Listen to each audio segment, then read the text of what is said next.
Bapak Ibu sekalian, memang saat ini penduduk sudah 7,9 miliar di seluruh dunia ini. Ya, pada waktu saya dilahirkan penduduk masih 3 miliar.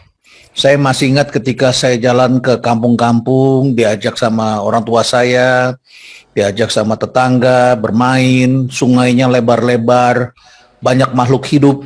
Ya, dunia ini penuh dengan kehidupan. Di dalam sungai ada kerangnya, di tepi sungai banyak sekali ada belut dan lain sebagainya. Dan itulah suasana penduduk 3 miliar ketika tidak terlalu banyak orang yang berada di kota. Kemudian hari berikutnya kita menyaksikan pada tahun 1999 ketika kita terlena dengan peristiwa penting di negara kita. 1998 Pak Harto jatuh dan kemudian kita menyaksikan perubahan besar di negara kita.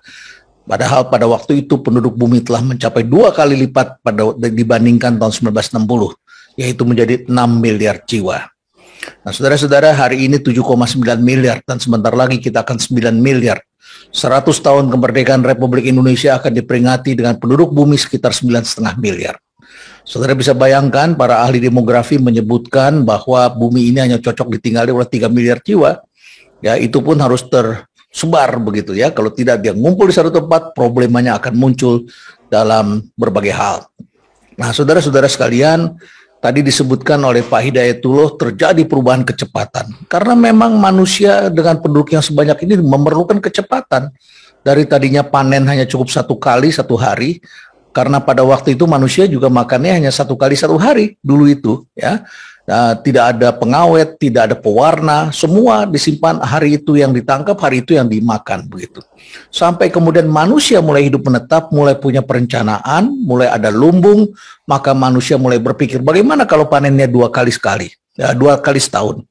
Setelah itu manusia mulai bepergian, menggunakan alam semuanya, menggunakan air, angin, kapal layar, kemudian menggunakan kuda, gajah, onta, dan lain sebagainya, alam semuanya. Sampai kemudian manusia merasa kurang cukup karena penduduk semakin banyak. Tahun 1800 manusia mulai berkenalan dengan beragam sains pada waktu itu, yang pada waktu itu sainsnya masih disimpan dalam bentuk anagram. Anagram itu artinya semacam kode-kode sandi yang hanya diketahui oleh para sponsor saja begitu ya. Nah, saudara-saudara sekalian, sains berkembang, kemudian manusia mulai menciptakan pewarna buatan dan lain sebagainya, dan juga mulai berpikir menciptakan transportasi buatan. Jadi kehidupan artifisial itu sudah dimulai sebetulnya. Nah, mulailah dibikin namanya kuda buatan. Jadi kita memakai horsepower, kendaraan dengan tenaga kuda, 20 ekor kuda, 40 ekor kuda, sampai ribuan ekor kuda. Dan sekarang kita menyaksikan kecepatannya lebih cepat dari kecepatan pesawat terbang atau kecepatan jet, yaitu internet. Hari ini, detik ini kita lakukan, detik ini pula diterima di negara yang jauh sekali. Jadi real time seperti itu. Nah, saudara-saudara sekalian, kalau begitu maka operasi sudah bisa dilakukan pada jarak jauh dengan teknologi yang disebut 5G itu. Nah, saudara-saudara, kalau sudah begitu, maka kehidupan ini memang berdampak luas sekali. Akan terjadi hal-hal yang sifatnya memudahkan dan memurahkan. Dan akibatnya kemudian penyakit di suatu tempat yang tadinya terisolasi karena manusianya tidak bepergian jauh, maka penyakitnya pun akan menyebar kemana-mana. Itulah yang kita alami dengan pandemi, karena sudah ada tiket murah, hotel murah, pesawat murah, dan lain sebagainya. Jadi menyebar cepat. Ini semua adalah dampak dari disrupsi. Nah, untuk mudahnya saya mencoba membuatkan sesuatu yang mudah sekali. Saya putarkan satu video yang saya beri judul Disruptions dan the Future of Humanity.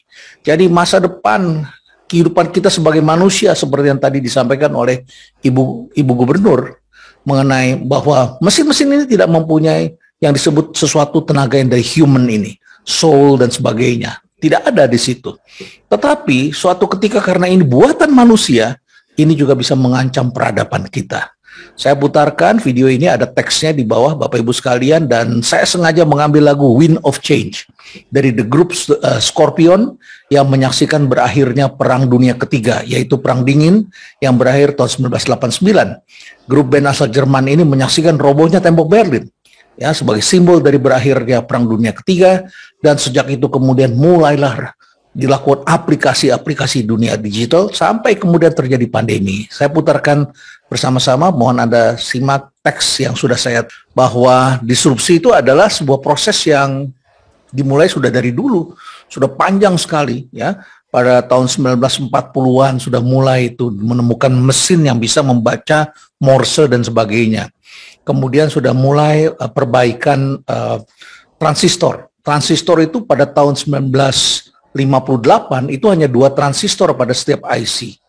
Sekarang itu sudah 30 miliar, sekitar 30 miliar transistor pada setiap IC. Dan bentuknya pun kecil sekali. Jadi transistor ini bisa membaca, bisa melakukan otomatisasi dan lain sebagainya. Nah, proses disrupsi ini, proses panjang ini kait-mengkait satu sama lain. Berhubungan antara satu aspek dengan aspek yang lain. Satu berubah, rentetan perubahan di belakangnya itu besar sekali. Tidak dibayangkan pada waktu Kodak menemukan kamera digital, mereka tidak berpikir itu dampaknya nanti pada sosial media, pada perubahan kehidupan, gaya hidup, dan lain sebagainya. Yang kemudian adalah ini juga merubah banyak sekali cara-cara kita dalam berdonasi dan lain sebagainya.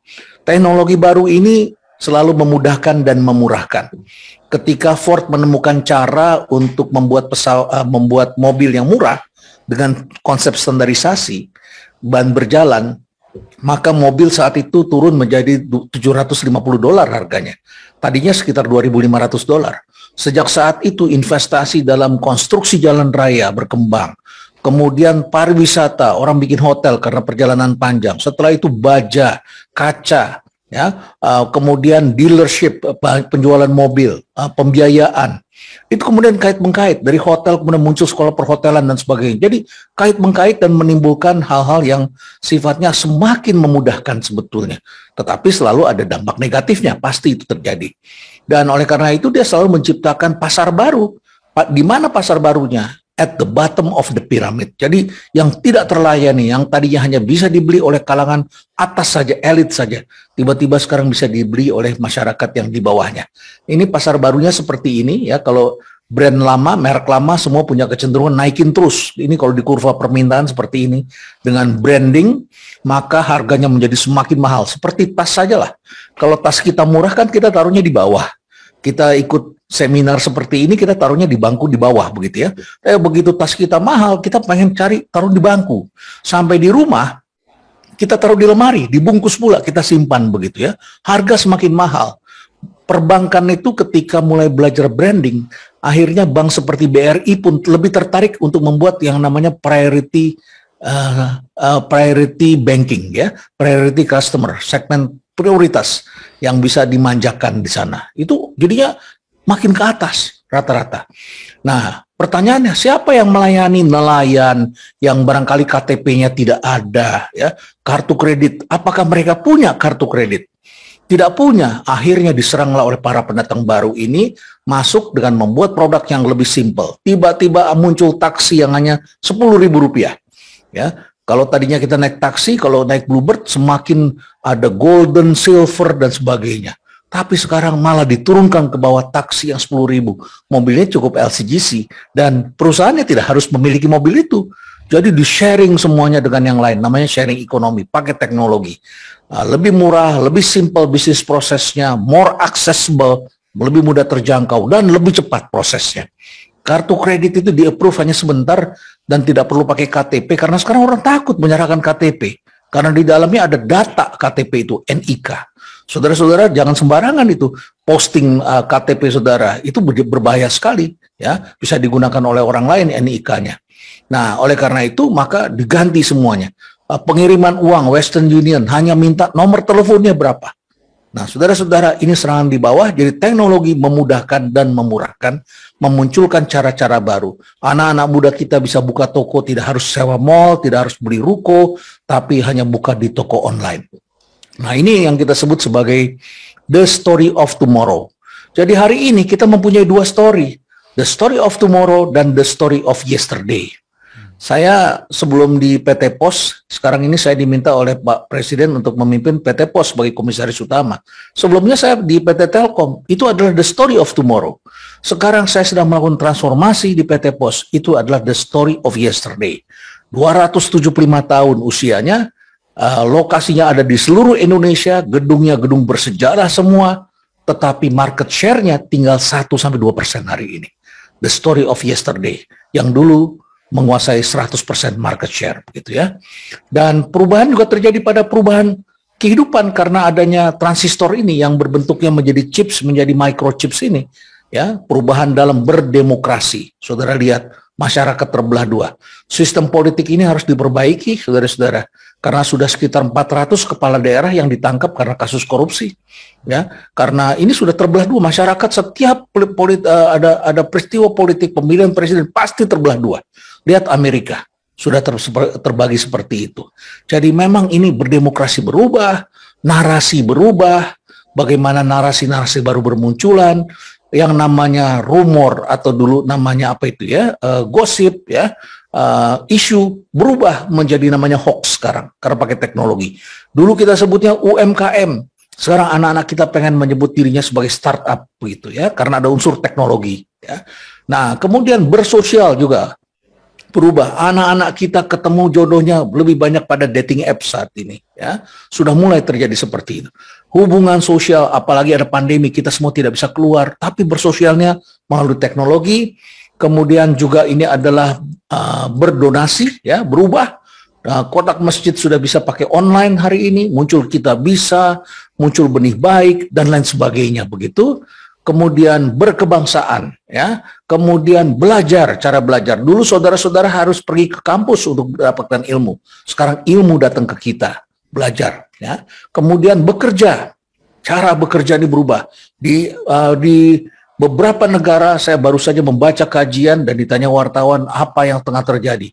Yang tengah terjadi hari ini adalah yang disebut the great resignation ya, resignation. Jadi orang resign. Jutaan orang di seluruh dunia resign dari pekerjaan. Tengah terjadi perubahan pekerjaan hari ini. Jutaan orang di seluruh dunia berhenti bekerja begitu ya. Dan yang terakhir, berubah pula cara orang berlibur yang nanti barangkali bisa saya jelaskan lebih detail kalau saya dipancing dengan pertanyaan yang lain. Demikian Pak Hidayatullah. Terima kasih Prof. Sangat menarik sekali. Ada kata yang menarik bagi saya, kait-mengkait dalam proses disrupsi. Kalau boleh saya kaitkan dengan persoalan yang 2 tahun terakhir ini kita rasakan, pandemi COVID-19, kira-kira apakah juga ada kaitannya dengan disrupsi itu, Prof? COVID-19 ini, pandemi kita ini. Ya, tentu ada. Untung ada teknologi digital, karena kita harus berjauhan. Bayangkan kalau tidak ada teknologi digital, kita tidak bisa pergi ke restoran, kita tidak bisa pergi ke pasar, pasar tidak bisa datang ke kita. Tapi dengan ada teknologi digital, kita bisa tetap belajar karena sekarang ilmu berubah datang ke kita begitu ya. Kecuali untuk lab ini memang saya agak prihatin banyak mahasiswa di Fakultas Kedokteran Gigi yang selama pandemi berat kemarin tidak bisa praktek, terutama kalau mereka tidak punya keluarga yang dokter gigi begitu ya, tidak bisa praktek. Tapi pengajaran umum terjadi. Nah, ini terjadi perubahan selama pandemi yang saya sebut sebagai beberapa hal ini. Yang pertama ini terjadi perubahan prioritas pelanggan. Prioritasnya berubah menjadi kesehatan. Ya.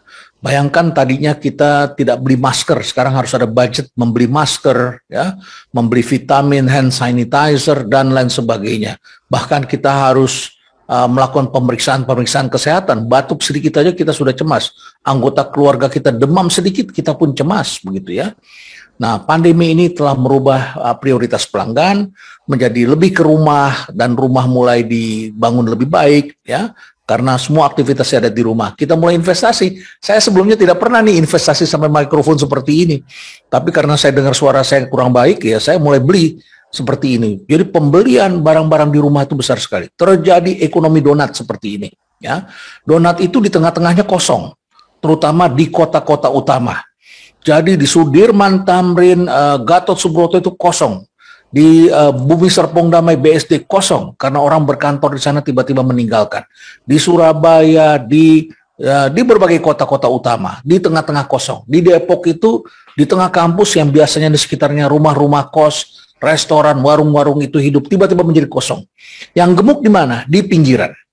di pinggiran ini, ya. Dan ini merubah peta kehidupan. Orang di New York pun pindah tempat tinggalnya, begitu ya. Di tengah-tengah kosong karena biaya hidupnya terlalu tinggi dan sekarang bisa pakai dunia baru. Nah, saya waktu di PT Telkom itu melihat pendapatannya PT Telkom dari bisnis yang namanya enterprise. Jadi yang bayar itu adalah perusahaan-perusahaan, begitu ya, jasanya. Itu kosong, bahkan hutangnya meningkat, hutang mereka. Tagihan kami agak lama begitu baru mereka bayar. Nah, tetapi IndiHome hidup. Pendapatan IndiHome naik terus. Pendapatannya triliunan rupiah. Karena masyarakat harus pasang sambungan sampai di rumah-rumah. Jadi ekonomi itu sekarang bergeser ke pinggiran dan terjadi 10 ledakan ekonomi dan kehidupan. Yang saya bagi 5 ekonomi dan 5 kehidupan. Apa saja?